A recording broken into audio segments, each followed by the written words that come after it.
Bom, pessoal, retomando aí, já estou mostrando para vocês o slide que representa a divisão do Conselho de Segurança das Nações Unidas, tá certo? As Nações Unidas, a ONU, né? Vai ter dois organismos principais, a Assembleia Geral e o Conselho de Segurança. Na verdade, são dois momentos em que os países vão se reunir.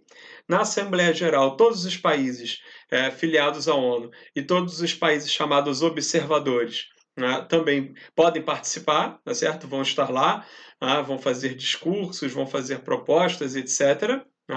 Os observadores, como o próprio nome diz, vão estar dentro da Assembleia, mas não vão poder participar efetivamente, os seus representantes não vão poder subir lá no palco, falar ao microfone, discursar para os chefes de Estado, mas ele fica lá como membro observador. Recentemente, a Palestina foi reconhecida pela ONU como um membro observador da Assembleia Geral.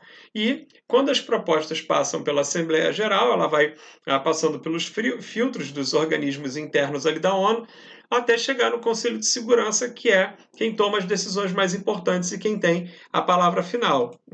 Então, dentro do Conselho de Segurança, nós vamos ter Estados Unidos, Reino Unido, França, Rússia hoje, porque substituiu o espaço geopolítico deixado pela União Soviética, e a China. Então, percebam que os chamados membros permanentes do Conselho de Segurança continuam aqui.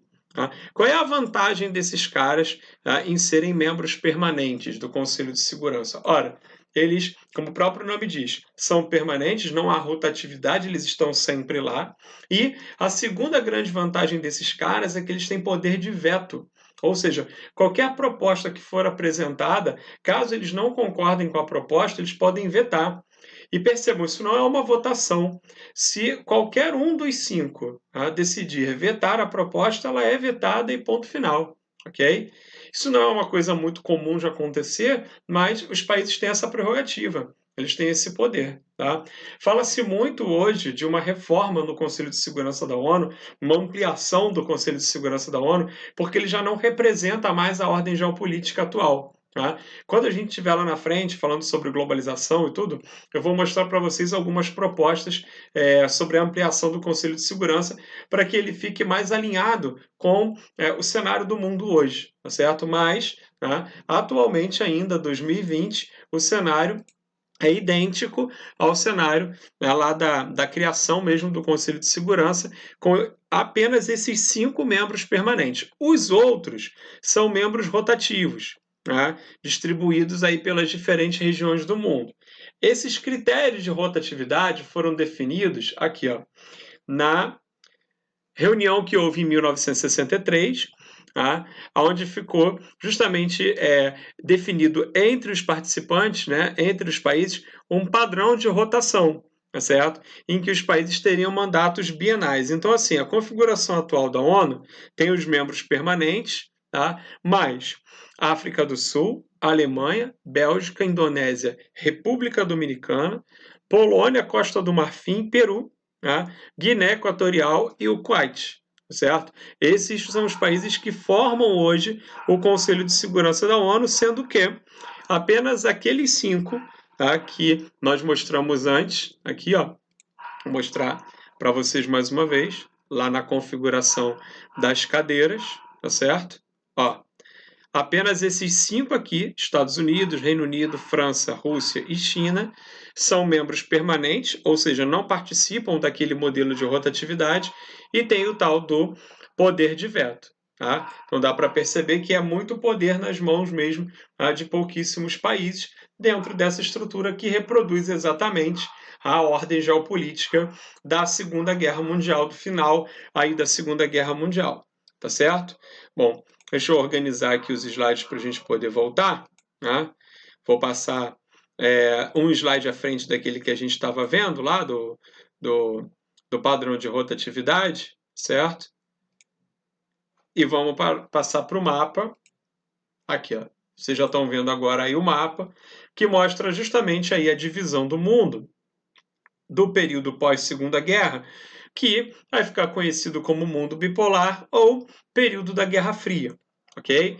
Que vai ser justamente, como eu já disse e vou repetir, uma disputa política, militar e ideológica, tá? No final das contas acaba sendo uma disputa ideológica também, entre Estados Unidos e União Soviética pelo controle de áreas de influência. Isso é que tem que ficar, né, muito claro.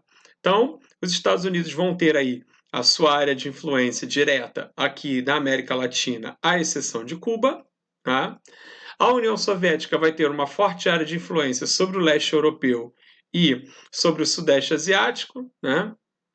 Mais especificamente aqui a China e a Coreia do Norte, tá? Pelo menos até um dado momento. E a África, alguns países do Oriente Médio, tá? E a Oceania, tá certo? Vão ficar, em boa medida, tá? Alinhadas com os Estados Unidos.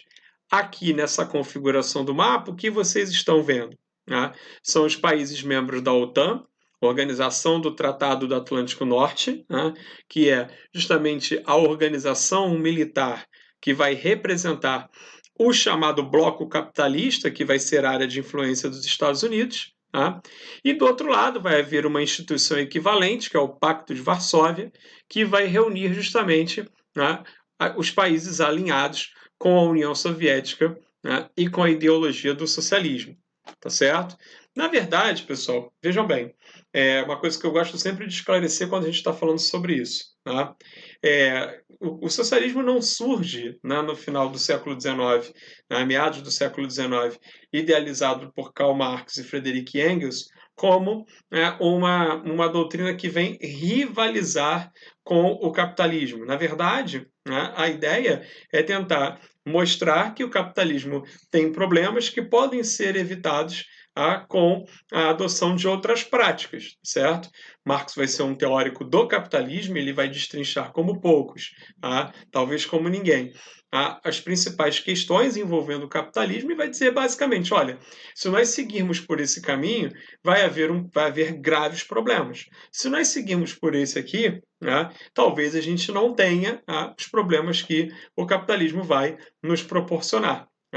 Nunca que Marx poderia imaginar que lá no século XX, tanto o capitalismo quanto o socialismo pudessem ser apropriados por duas grandes potências, e ambos os sistemas acabaram sendo grandes vetores de captação, tá certo? De áreas de influência. Então, eram os Estados Unidos fazendo propaganda do capitalismo e a União Soviética, do seu lado, também fazendo, exaltando, enaltecendo o modo de vida dentro do socialismo.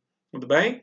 Então, ambas as potências aí usaram esses dois modelos de sociedade, essas duas visões, essas duas concepções de sociedade, para tentar seduzir territórios, seduzir países no sentido de expandir as suas respectivas áreas de influência. Tá certo? E é por conta disso que a gente vai chamar esse período como período da Guerra Fria, uma vez que, uma outra questão importante aí, não houve, ao longo do período 1945 até 1991, nenhum conflito armado efetivo, nenhum conflito armado reconhecido, tanto por Estados Unidos quanto por União Soviética. Então, não houve uma guerra convencional, aquela em que eu tenho um lado, tenho outro, e os dois vão se enfrentar do ponto de vista bélico mesmo, militar. Isso não aconteceu, pelo menos não oficialmente. Então, por conta disso, a gente usa essa nomenclatura e chama exatamente esse período de período da Guerra Fria. Tudo bem? Beleza? Então, voltando lá para o mapinha, para poder mostrar para vocês a divisão da Europa após 1945, né? Como é que fica aí a Europa durante esse período? Uma parte vai ficar sob influência soviética, a outra parte vai ficar sob influência estadunidense. Então, aqui de verde os países capitalistas, e de vermelho, meio rosa aqui, os países socialistas. Em destaque, os países que foram anexados, os territórios que foram anexados durante a expansão da União das Repúblicas Socialistas Soviéticas. Eram 15 repúblicas diferentes, e a principal delas, a Rússia, certo? A capital lá em Moscou. Então, percebam, a gente tem, deixa eu voltar no mapa anterior, a divisão do mundo entre áreas de influência, Estados Unidos e União Soviética, e temos também a divisão da Europa, entre o leste europeu socialista e o ocidente capitalista. De boas? Bom, vamos dar mais uma paradinha, de novo, para a gente não alongar muito o vídeo. Na volta eu mostro para vocês a Alemanha e o Muro de Berlim, tá certo?